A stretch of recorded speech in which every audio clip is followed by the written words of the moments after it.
Hello. So sometimes the only thing you can do is go through because, I have said all of these things. Old viewers, I would expect, have seen this, but they probably don't remember or didn't pay attention. So repetition is the handmaiden of inception. Let's put it that way.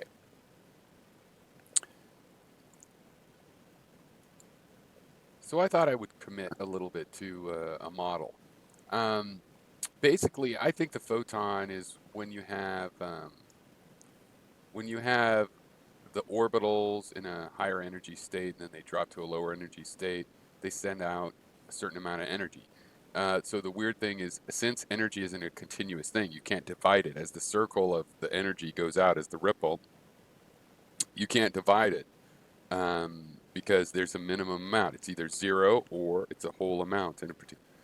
So we don't have to know exactly why that is. That's one of the limits based on observation. Now, we noticed it in the observation because somebody said, hey, what if it's this way because of the ultraviolet catastrophe that I'll mention in a second, which predicted that, hey, if energy can be continuously divided into infinitely tiny bits, we will end up with an infinite amount of it being radiated by a black body in the ultraviolet, and that's obviously crazy, particular area.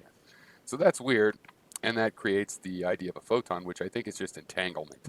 You're entangled with having detected the ripple at this location. Somebody else at a different location could be entangled with it at a different location, and they.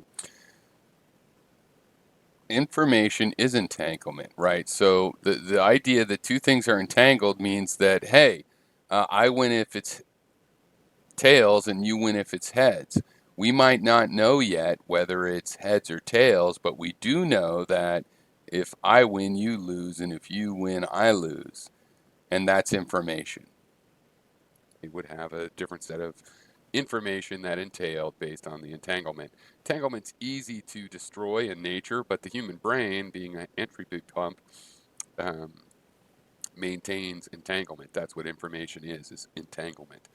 So, So the entanglement of your foot with the impression on a beach in the sand is erased by the waves coming and smoothing that all out. Um, the brain is something that can see the footprint, remember it, keep an impression in the mind of the footprint, and even after the wave washes it away, we keep that. We're devices that maintain entanglement, which is related to the fact that we pump entropy.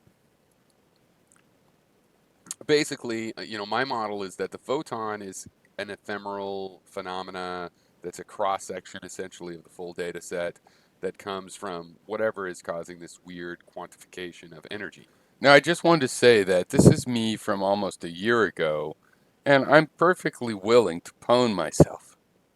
If I am an idiot or have changed my opinion in any way, I will entirely trash myself. Of course, as a matter of internet honor. Now, as weird as the quantification of energy is, we know if energy was continuous, we would have had this thing we had called the ultraviolet catastrophe, where there's an infinite amount of energy at certain wavelengths, and like that can't be. So whatever, it turns out that the energy is quantified, which means that instead of being divided in space continuously, there's a point at which it's not divided, and it's either in this pixel or that pixel of the Planck, the Planck region or whatever you want to call it. And it's a special weird thing that we'll deal with later. What's really going on that's not so weird is that atoms have a shape. When I was a kid, they were still saying, oh, no, they're shapeless or whatever. This is a neon atom. What are we looking at? This is a neon atom. The shapes there are the shape of the electron shells. Nucleus is down there at the center, not really even visible. And then what we're looking at is the electron shells. That blue one. Um, is the first shell, like that's the shell that a hydrogen atom has, and it can have 2 electrons in it. If it were to get excited in a hydrogen atom, it would splink out into these other bubbles, right? This is a bubble, like a magnetic soap bubble. That's the electron because it's made of electron juice. on that shell. And 2 electrons can contribute in there and join together and act like a boson. And then there's another shell that's spherical, this red one. And then after that, you have these p shells, which are these dump.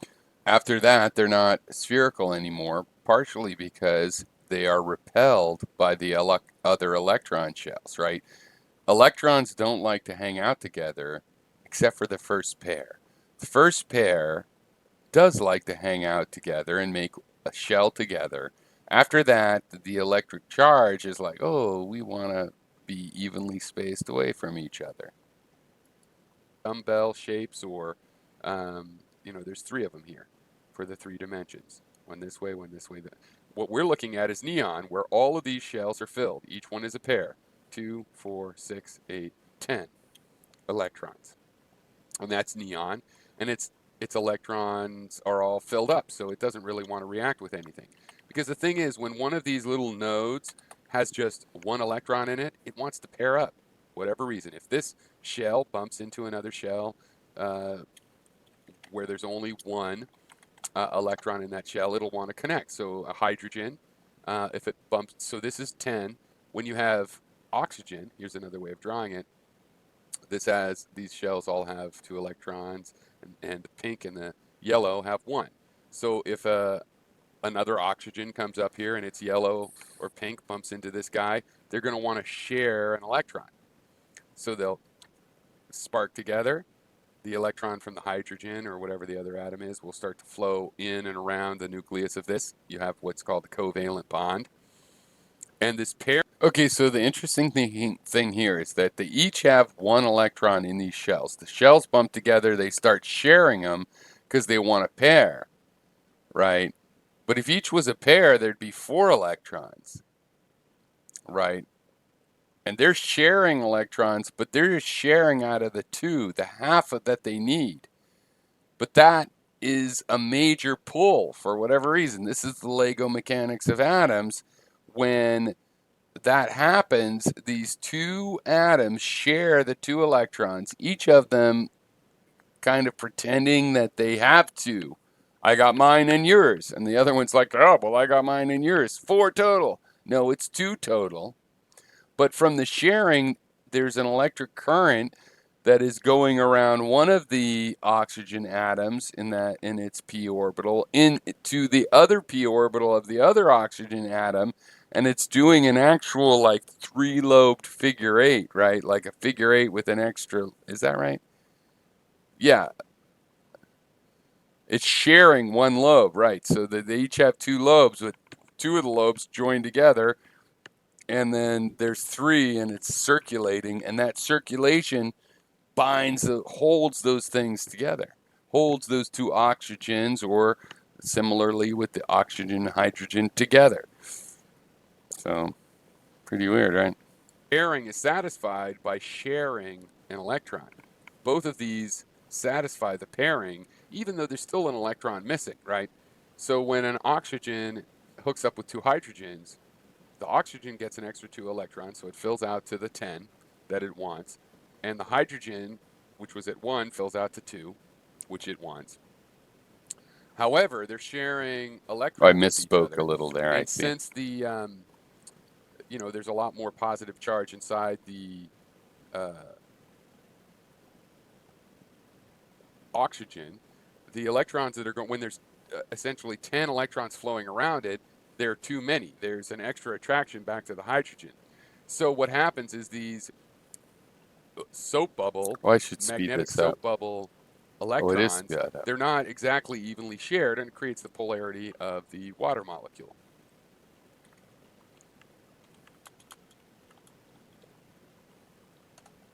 What am I doing? Clicking, looking at images.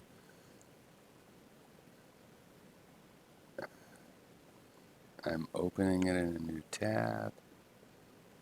I'm something Oh, didn't have that The prepared. oxygen becomes slightly positive and the hydrogen slightly negative. Is that right? I always forget. No. It's the other way around. The hydrogens become slightly positive because they're sharing their because electrons because the away to electrons from something the that has greater hydrogen are positivity spending than more themselves. time around And the so the very math all works positive out about how oxygen the charges nucleus. spread out. And one reason that it's pulsed looking like this, these bubbles, is because these bubbles are all negative. So they want to stay away from each other, right? The bubble would like to stay, and there's a threshold where it stays away from each other, but is attracted to the positive in the nucleus. Right, and here it makes sense. Like, oh, they're perfectly symmetrically away from each other. In the carbon atom, where it has those three p shells, but they're not fill, it makes hybrid shells, more complicated things, and they actually, have that different shape, that tetrahedral shape. And is connected through this Cooper pair system where these things want to pair up. So in neon, where it's already paired up, it doesn't want to react with anything. In oxygen, there's two of these waiting for a pair, so they're ready to share electrons. And then you have a Lego system where things plug together. Now, in the oxygen is 8, carbon is only 6. So the issue there is that carbon wants to be shaped just like this as well. But the problem is, so oxygen has one electron to put in this and one electron to put in there. And so they're all produced, but two of them are wanting partners. Well, the problem is with carbon is there's only enough electrons to go ahead and put one of these in, and so it becomes a hybrid. When you add the waves together from all of these different shapes of the electrons that are coursing through this whole thing as a circuit, you end That's up with this close enough. I got tetrahedral it close enough.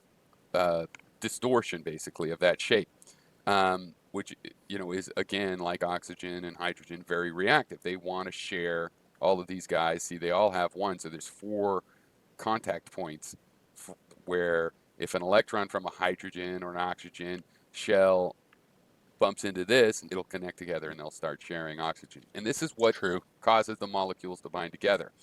This Now, guy when has a you deep shoot understanding of energy these issues. into something like if you shoot energy into, let's say you had this blue shell Yeah, with this one I've electron, that mentioned would be this earlier. hydrogen with an electron. If you shot energy into it, it would bring, bring, bring, it would bounce out. The extra energy would make it go into this P shape. First this one, and then this, and True. eventually at a high enough state, all of this. And every transition, as it dropped back down to the blue shape, would release photons, various, very distinct photons that it can release, right?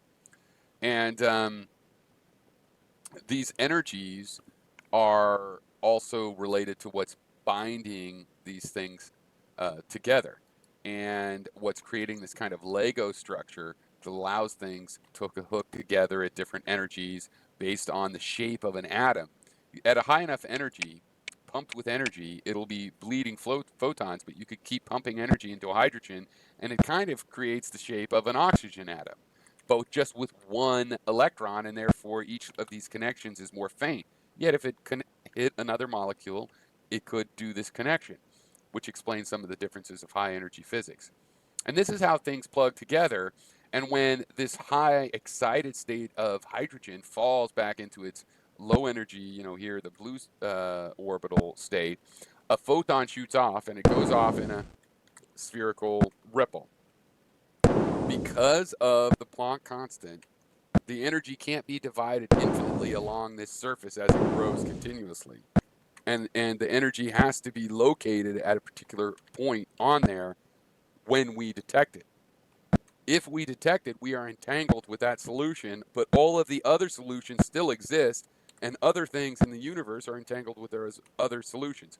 There is no multiverse. We're all one universe, but elements of matter and energy are entangled with different elements of energy and mass and so on. Excellent. So what's really going on is that you have all of these rocks and things bumping into each other that are entangled, but they get disentangled rather quickly. So, for example, when somebody steps on a beach, they leave their footprint in the sand. The shape of their foot is Uh-oh, that entangled, was bad. literally quantum entangled with the sand, which is in that shape and is containing that information of the shape of the foot that stepped in it. You can do the same thing with a rock, rolls down the hill in a little landslide, lands on the beach, and leaves its imprint in the beach. While it's still sitting there, it's made its imprint in the beach. They are entangled information. I'm on The a thing is, video. as time comes and the rock is washed away and the sand is remixed, the information of how the rock got there and the path of the rock to get where it It's a is now, couple and more that's all minutes. I erased, can't hear you. right? Which is the same as disentanglement. When you That looks erase good. information Yeah. by randomizing it, by shredding it, but truly shredding it beyond, putting back together, I'm also you playing are, Tetris at the same it's the time, same so thing I'm as an totally unmeasurement. You are multitasking. information, you had entanglement, and you are removing the entanglement. And, the second law of thermodynamics with Removing entropy is that entanglement, babe. entanglement tends to disentangle, right? But the human Exactly. brain, with the entropy pump and all other living creatures, seem to maintain that information, right? So we maintain the entanglement.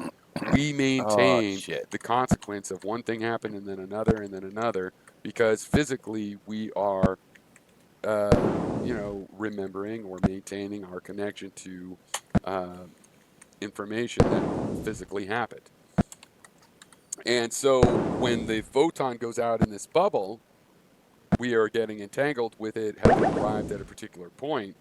But in reality, that's just because, since information has discrete quantified, quantified amounts, it has to exist in a particular location as opposed to being infinitely devised by the surface area of an expanding, spherical wave. So, and Pelosi was going to say something on Pelosi.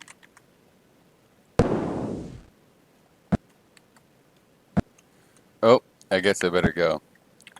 All right. Cheers, you guys.